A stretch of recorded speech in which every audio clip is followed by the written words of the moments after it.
My name's Adam Manaka and I'm the Financial Controller for Hi-Tech Oils. With our national capacity, we can now service Australian companies nationwide.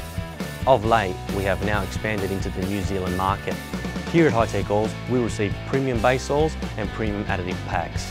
Together, with our highly trained staff, we manufacture over 500 premium quality products. Hi-Tech Oils is Australian made and Australian owned.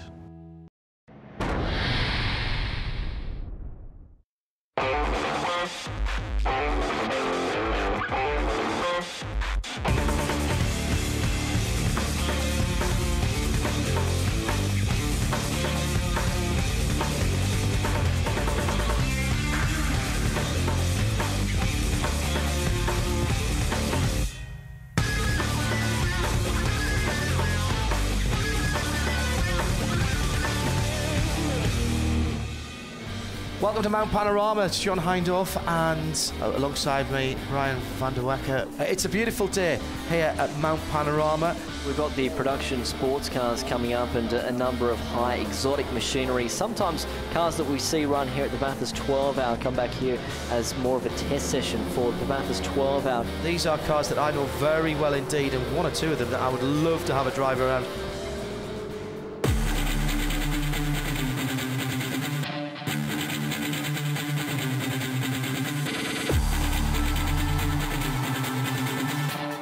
My name's Adam Burgess, business owner from Sydney. I run a workshop called Advan Performance out of Auburn.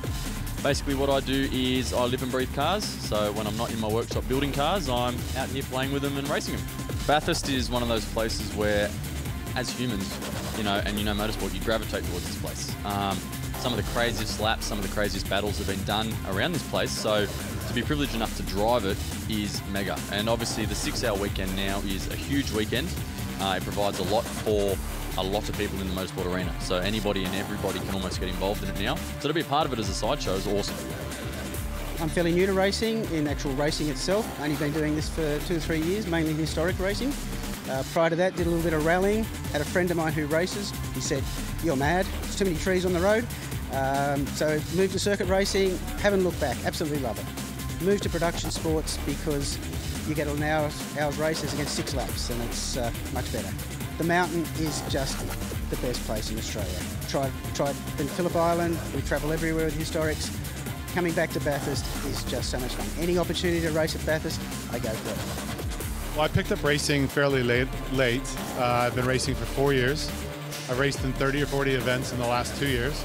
Some club races, as well as some professional level racing. IMSA in the US, Pirelli World Challenge in the United States. Some SRO, GT events that are endurance events, and then the Bathurst 12 Hour. Bathurst is a very unique environment. You've got the mountain, you've got the straights, you've got the people and the crowd, as well as great racing. You've got international competitors there that add a completely different level to the competition. Once you do that event, you can go back and club race, but it's never quite the same experience. The adrenaline rush of being out there with world-class competitors on a world-class platform like the BMW GT4 car was an amazing experience. So an incredible opening stanza to the weekend yesterday, of course, with our 1-hour enduro. So the format this weekend is that you've got 2 1-hour endurance races, one on Saturday, the other now on Sunday. So it was the Brad Shields, Andrew McPherson, iMac Porsche that took the win yesterday, and it was, I suppose, a great comeback story for them as well, because they started on pole. They were brilliant in qualifying on Friday, but unfortunately stalled on the grid, and they were lucky not to get collected, so they fell back to roughly about 10th position prior to the safety car coming out right on minute 20, which incidentally is the opening of the compulsory pit stop window. We'll explain more about that in just a moment. They jumped 5 cars in that pit stop process. They returned in position 5, and then the back half of the race again was truncated with the safety car period, but they came from 5th to 1st in the space of a heartbeat and ended up winning the race by 12 seconds. So it was an incredible drive. Well, we've got a glorious day here at Mount Panorama. Sunshine on this Easter Sunday. Where in the world would you want to be? And we have got some exotic machinery in front of us here right now, about to do battle for 1 hour. The sound of Porsches at Mount Panorama on the rev limiter. Race 2 of the production sports this weekend. It's the Shields McPherson entry with Daniel Stutter on the front row. They're being held here for a while and a long time, but they get underway right now. Yellow flags at the moment. A couple of people getting away sluggish, but a great start from Dan Stutter. He's going to lead the field into turn number 1. Lap number 1. Once again, like we saw yesterday, that Brad Shields, Andrew McPherson, iMac Porsche has gone from 1st back to 5th. Not 10th like we saw yesterday, but another sluggish start, but that will make for a very interesting 1 hour ahead.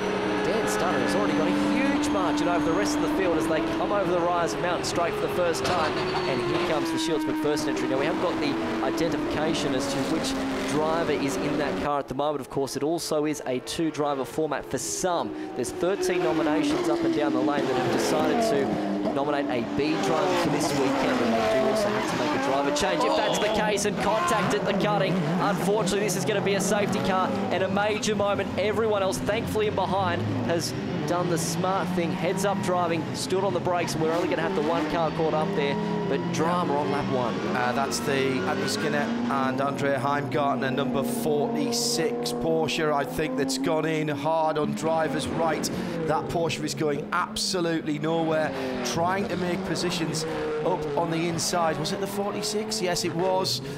And it looked like, well, there was an Audi in close proximity there, Brian, but I think he's gone in there on his own. Part of that combination this weekend is Andre Heimgartner. We might get more word here. Who's standing down in the lane with Mark? Andre, shame. The race over way too soon there. Yeah, it's not ideal. Obviously, it's a shame for Anthony. He had a great run yesterday and made some good time up in his race. So something silly like that to happen, and obviously in that spot, it's never nice when you get turned around or whatever happens. So it's unfortunate. We're looking forward to a good race today. We had some good positives to take from yesterday, but I'm sure Anthony will recover and we'll get back out there. Back underway here at the High Tech Halls, Bathurst 6 Hour for the 1 hour production sports car race into Murray's Corner. Back down the pit straight, Dan Studdard. A nice restart, the Moore Kelly entry, just a little bit further back at the moment in that Audi R8. But I think the person you've got to really watch for is Keith Kasugi on this restart. Speaking of restarts, Rio Nagara right down the inside there at Hill Corner. Yeah, in the Audi, making the use of the air of that car as well as the really good brakes. He must have got heat into the brakes and the tyres really nicely. That was a confident move down the inside to take the position. The top 3, though, are pulling away to make that the top 4. Then the battle pack from that 88 Audi just having moved up into 5th position, and then everybody else is 5th. Hopefully we can get through the cutting cleanly this time. I don't want to play devil's advocate. Look at the fluid there on the driver's right, so obviously they'll be certainly aware to that. The first time though in green flag conditions on this Easter Sunday, the cars will romp up towards the top of Mount Panorama. I tell you what, for Dan Stutter, he hasn't quite got away yet at the moment from the rest of the field. And the iMac Porsche at the moment sitting position number 4. This is what we saw yesterday. Their opening period of the race isn't as strong as what they are towards the end of the race. Dare I say, it's probably maybe Andrew McPherson in that car at the moment, and he'll hand over to Brad Shields a little bit later on as well. Of course, former winners in the Australian GT Championship as well. So for the first time this race at minute 15 or 14 at the moment, almost 15 into this race, they're going to come down the S's ginger pace, I'd say, at the moment, because it is still a long way to go. Yeah, they'll still be getting heat and pressure, therefore, into the tyres, because sitting behind the safety car, any that they did build up before will have disappeared. And I know it's hot, everybody will be thinking, what is he talking about? The tyres will be hot, of course they will be. Well, you pressure the tyres and expect those pressures to come up a little bit as the temperature on the carcass goes up, and you can't overpressure them, otherwise you'll get no life out the tyres. And I know this is only an hour-long race, but you will find a bit of tyre drop off at the end. These are relatively heavy GT cars, battle for 1st and 2nd at the end of the chase. Xavier West here looking down the inside in that 55 Audi and gets the job done. Something completely different than what he's used to. He drives the GT4 BMW, believe it or not. in the Australian GT Championship. He just came from there last weekend. Of course, was third here. No, sorry, I should correct myself. Was fifth here at the Bathurst 12-hour in Class C. That was the car that had troubles and damage, remember, at Forest Elbow that particular day. Well, he's making that 55 Audi sing at the moment. It's interesting to note, too, we haven't made mention of it, different classes here in this particular 1 hour as well. So Class X is what you're seeing right here at the moment. Of course, our 2 litres outright in front. So Class X is basically our thoroughbred GT3 cars. Class A is also here. You've also got Class B, the breakdown Class C, and then we've got 1 Class F car here this weekend, Hoagie Barber in the 911 machine. So it's tightening up at the front right now. The margin last time through was saying 5.9 seconds. Well, it's certainly not that at the moment as they come across the top of Mount Panorama. But interesting to note, that compulsory pit stop window is going to open in 1 minute and exactly 35 seconds. Keith Kasulka in the black Mark cars, Mark II. Remember, they started off with hatchback bodies on the tube frames. Very much an Australian car, this. Might look like an American muscle car. Does have a big V8, which actually I think now is a South African manufacturer that the crate motor comes for the V8s in the Mark cars. You can have them looking like a variety of hatchbacks, but this new coupe style car, what they call the Mark Cars 2, the blue car in third position at the moment. They've taken everything they learned, Brian, in those hatchback style cars and applied it and improved it and given a slightly more aerodynamic, swoopy body. It has the look of a Mustang, but it's, you know, it's not based on a Mustang. It's a Mark Cars design. Leader goes through, and that 5.6 seconds, well, he's done another quickest lap of the race, 2:07.7 for the leader, and here's that battle for second. And that's a very good point that you mentioned, because bang on, this car right here, Andrew McPherson behind the wheel at the moment, he's going to hand over to Brad Shields here. So the iMac Porsche, the first car to come into the lane at the moment, bang on that compulsory pit stop window opening. Yellow lights flashing on the start line, and I think we've got a safety car. I think we've got a safety car. It's the 51 Porsche, as Brian said, just comes into the pit lane. How lucky have they been? They got in just as it was called. The Lamborghini, this number 6 Lamborghini, the safety spot, Richard Gartner car, is into the pit lane, the Lamborghini REX. So they have timed it perfectly. The leaders, of course, went through. So the 99 Audi, the 23 Porsche, the 91 Mark Cars, all of those and more went through, and they are now slowing down, and they're going to lose track position. Yeah, they certainly are. They certainly are. So, here we go. This is the shots. If you can, oh my goodness. Well, that's why. And that's the Porsche. Is that the 48 car? 68 car, excuse me. And quite often there at the grate section, Sullivan Park, that can often be quite a sizable impact there. So the wrong way around there, isn't it? Yep, it's the wrong way around. So typically what happens, you come towards the grate there. If you're too far over on driver's right, and you're basically right wheels are on the grate, the car steps out because you're on the marbles, and then basically it backs itself into the wall. Let's find out what's going down in the pit lane. Mark, what do you have? Dan here with Gary. Just popped out of the Audi. Dan Gort behind the wheel now. How were the opening exchanges for yourself? Oh, look, it was a barrel of laughs. There was a lot of carnage out there, but everyone else was kind of behaving themselves. Had a ball, had a ball. Obviously, working with Dan, he's a good benchmark to pace yourself against. He's far better than I am.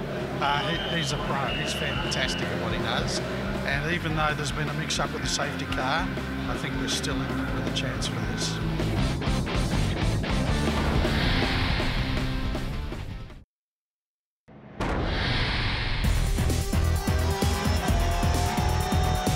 They come underneath the high-tech oils bridge, and at frightening speeds they come back down into Murray's Corner. But how is the margin already from second back to third? They're getting caught up, and Rio, you've passed underneath the yellow still. He's going to try and redress that possibly, but he can't do that. So he's unfortunately gotten a little bit cheeky there on that restart, and now they're stacking up behind him. We're almost 3 wide in an overlap here into turn number 1 at Hell Corner. The Shields entry moves up into position number 3. Almost the big loser out of that is the Kelly number 99. There's contact coming out of Hell Corner. And that was the Rio in the 88 and the 51, the Audi as well, as they went side, the 99 as they went side by side.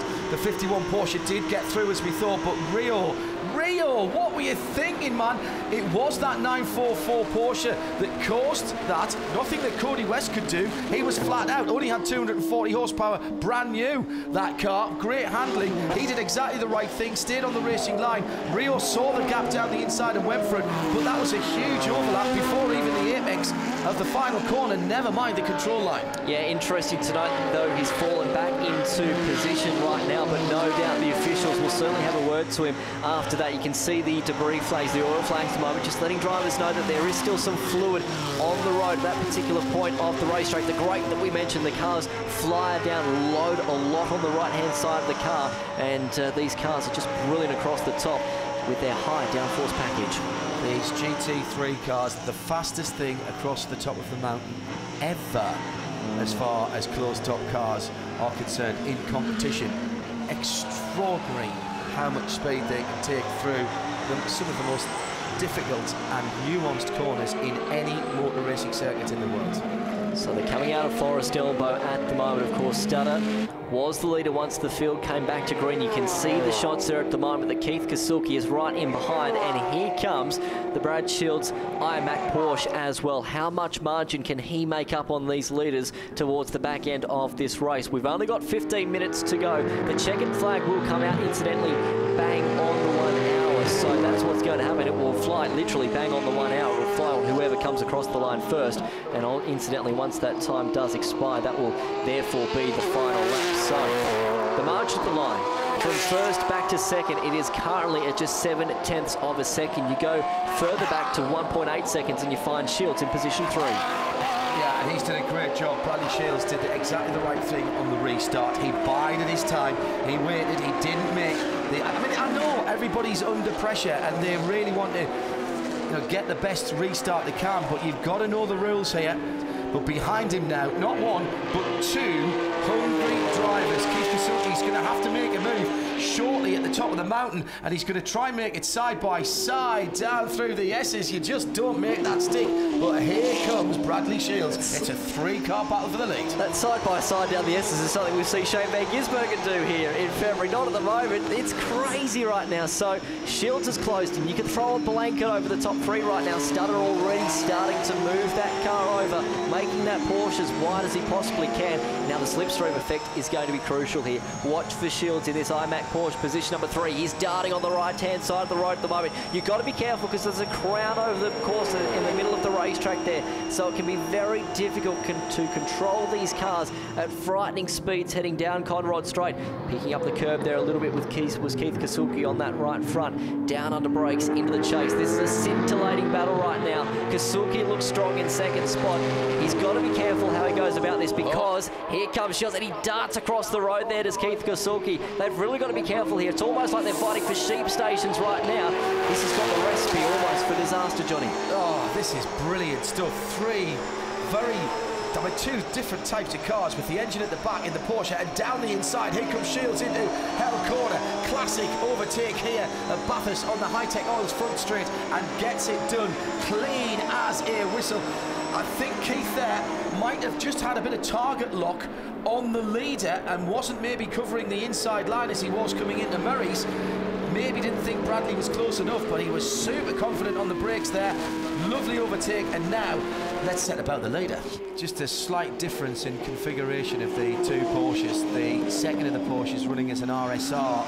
Now that normally would designate that was a WEC or an IMSA car, but there's just a slight bit of bodywork. It's still running as a GT3, of course, but there's some subtle differences on that car that follow on from the RSR road car. You'll see there's some louvers over the front guards that the lead Porsche doesn't have. It sits a little wider at the moment, so they're not exactly the same, these cars, and they will have different strengths and weaknesses. And Bradley Shields likes the flat 6 pushing him down the Conrod Straight, but the outright speed of the 23 studded car pretty good. Once it gets its legs stretched, it is hitting VMAX quite nicely. Maybe not so much got the higher downforce package that car in behind has, so it's probably got a little bit bit more of a slipstream effect, of course, in that straight line, but where this Porsche makes up its speed is under brakes, and we saw him go for the move on that previous lap into Hell Corner, turn number 1, and this is where it's going to be right now. So Shields will move the car towards driver's left here, darts on the brakes really late, change for the lead with 10 minutes left in the 1 hour enduro here at Mount Panorama for the production sports cars. As we predicted, Brad Shields into the lead, and no doubt will set off into the sunset. It's a fabulous point that you made there, Brian, about the extra aero that the now leading Porsche has. You can see the second place Porsche is a little bit narrower, doesn't have all the little flicky aero bits that stick out there, just a little bit smooth around the rear arches as well, not perhaps as wide. That makes it slippery in a straight line down the tubes, and there's some fast straights here. Big move looking down the inside. There's not much room to move there, unfortunately, for Bertry. Thankfully enough, though, he just stood on the anchors enough and decides to sit back in fourth for the moment. It is an interesting corner, the Forest Sailboat, because there are a number of different lines you can take. I've spoken to drivers around here who absolutely say, no, I take the classic line, stay out to the right-hand side and then cut back, use the downslope and the camber. There are other people, David Brabham, one of them, always goes down and hugs the wall on the left-hand side and then just turns in almost if it was a NASCAR style bacon back corner and speedways it out again and pops out onto the exit. It's so enticing, isn't it, because that concrete wall actually squares itself off in the middle of the corner, and that's actually caught some people out over the years too. So here comes Mertry now. We'll move the car towards the left-hand side of the road here, heading down into Hell Corner, and this time by will get the job done. There's not much room between the two of them though, but into position number 3 now for Mertry, and will set his sights on Daniel Stutter, who is, you've got to say, doing a remarkable job because he's holding off that pressure at the moment. How's the margin from first back to second?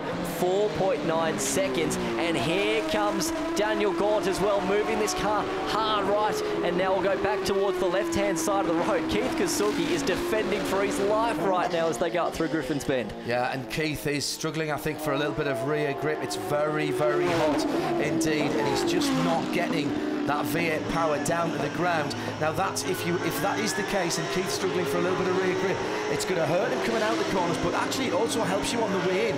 Once the tyres start to wear, you don't have the balance of the car and you can't be as aggressive coming into the corners, and he certainly can't then trail brake the car. And what I mean by that is just hold the brake on beyond the turning point towards the point of the centre of the apex. You can't do that when the tyres are starting to go off. He might have to go up a little bit on the traction control to help that, but then that's going to hurt him punching out of the corners. It's a very fine balance, but Keith is fighting a rear guard action at the moment. This is a great battle, isn't it? Really enjoying this. It's interesting to note that for Dan Stutter, he needs to hold on to this position, obviously, to finish on the podium for this weekend. But the Shields McPherson entry with Brad Shields behind the wheel, like we mentioned, has gone. I'd be interested to see what this Dan Gaunt car can do. Of course, fourth in the train right now. If he got clear air, the lap times on that Audi would be absolutely mighty as he moves now and looks towards the inside. Now, this is going to be dicey because they're going to be side by side at the kink at frightening speeds here, but we'll get the job done just before it, which is crucial.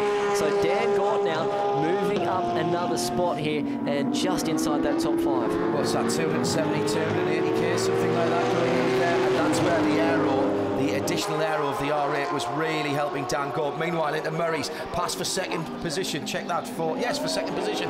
As through goes the 991. Vince Murray goes through and takes that, and now Daniel Gaunt's got to do the same thing. It will be 3 across the track into Hell Corner, and coming from a very long way back. The Audi wasn't really there and backed out of it. Actually, in the end, that was pretty good driving by the Audi number 124. That's the Dan Gaunt car. He was pinched up there on the curb, wasn't he, as he went through Hell Corner that time by Dan. Was not giving him an inch, and quite within his means. But he's not driving a defensive line. No. He's just going into the corner and saying, guys, if you can outbrake me down the inside, I will give you room. And we've seen he has on a couple of occasions, once for the lead and once when he lost second place. But I'm not going to make life easy, and I'm certainly not going to compromise my exit from the corner and let you big, more powerful cars get by me on the straight. My advantage is on the straight. I'm going to get on the straight as quickly as I can and get up to VMAX, maximum velocity, as fast as I can in this slightly narrower, slightly more slippery Porsche. If he is blocking, he's doing it in a smart manner because he's moving the car at the last moment at the pinch of the corner, not moving it down the straights and really covering to hurt his exit speeds. He's just doing it in that gentle gentlemanly manner to make sure that none of these guys in behind get past. But as we know, he's got a very strong Audi sitting in behind. He might be half a chance here very shortly. Stays about a car's width away from the edge of the track over the brow and then just drifts across to the left-hand side. But a good run down the inside by the Audi, and well, that's perfect. Daniel did everything he could. He didn't try to fight into the chase, and through goes Dan Gaunt on the 23. So the two Dans battling it out there. Oh, and unfortunately down here at Murray's Corner, the 72 has come a cropper into the sand trap, and that will be maybe a localised yellow down there. Doug Smith and the Smith STMP Porsche, one of the 3.6 Class A cars. Our class leader as well. It was a Class B car, yeah, it was our class leader. Oh, well, that's great news for the second of the Class B cars. Now, jumped or pushed in that very pretty blue Porsche? Answer, jumped. Locked up, back end, Murray's in the bunker. That's odd, because he was a long way off there, wasn't he? I wonder if maybe he had an issue further back. They'll come underneath the High-Tech Oils bridge, and it'll be safety car that will possibly cross the line first. But if you're up there on Murray's Corner at home as well and joining us across the world, make sure you make a bit of noise, because Brad Shields will come across the line with Andrew McPherson this weekend and take the 1 hour win for your production sports cars events here at Mount Panorama. 2 from 2, believe it or not, and that goes off their win they had in the 1 hour enduro last year on Sunday as well. A tremendous drive from the pair of them, and Brad Shields certainly earned his money. Of course, Bathurstian as well, we need to make mention. Brad Shields, a local here at Mount Panorama, so he knows this place like the back of his hand. So Brad Shields takes the win. Vince Murtry home in position number 2. Dan Gaunt position 3. Daniel Stutter in the end in 4th. Keith Kasuki, Nick Kelly, Richard Gartner, Ian Pretty, Jose Fernandez, and later on through Ross Lilly, completing the top 10 there for our 1 hour enduro. We started off pole from the win yesterday, so that was really cool. Andrew struggled with the start a little bit because the car's not really designed for a standing start, so he dropped a few places back to about 5th or so. We pitted under safety car, which was ideal time. So yeah, we were able to get back up to 1st, so it was really cool. So there we have it, production sports cars here at Mount Panorama. Thanks so much for joining us at this glorious Mount Panorama precinct.